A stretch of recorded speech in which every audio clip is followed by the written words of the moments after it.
Sir मो ना नारायण सुबोधी मो all Odisha EPF pension association Sambalpur शाखार संपादक। आज आम नवेम्बर 16 को सब वर्ष प्रतिभा दिवस डिमांड डे हिसाब से पालन करूँ आम संघ तरफ। यही दिन में आम सरकार दाबी रखुचु 4 दफा दाबी नहीं आम सरकार पाखे आसीचु। प्रथम दफाटी है आमको जो सर्वनिम्न पेंशन 9000 टंका आमको प्रदान करा जाए। आ सुप्रीम कोर्ट मान्यवर सुप्रीम कोर्ट जो ऑर्डर देइचंदी मिनिमम 1000 टंका सेटा भी आज पर्यंत सरकार ताको पालन करूना सेटा को सरकार पालन करंतु यथाशीघ्र। द्वितीय रहा जे आमको जो स्वास्थ्य कल्याण बीमा योजना गुड़िक सरकार तरफ प्रचलन चली आमको अंतर्भुक्त करा जाऊ।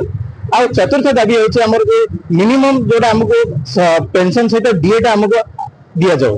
यही दाबी नहीं कि आम दीर्घ दिन हला चलीचु। आशा रखुचु एबे जो नुआ सरकार आसी से सरकार पाखे आम दाबी रखुचु। आई सरकार पाखे आम बहुत किसी आशा अच्छी आशा करुचु जे से सरकार आम पूरण करेंगे। जदि सरकार पूरण न करती आम बाध्य होगी परिणत बयस राजरास्ता को ओह्लैबू आंदोलन को तीव्रतर कर आगामी दिन में।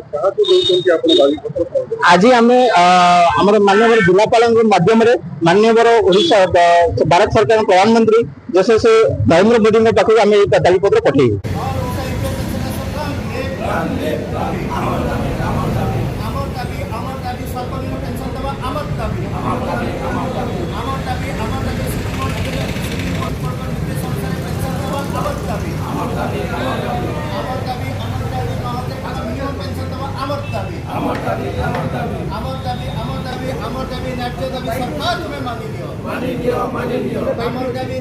सरकार तुम्हें मानी लियो।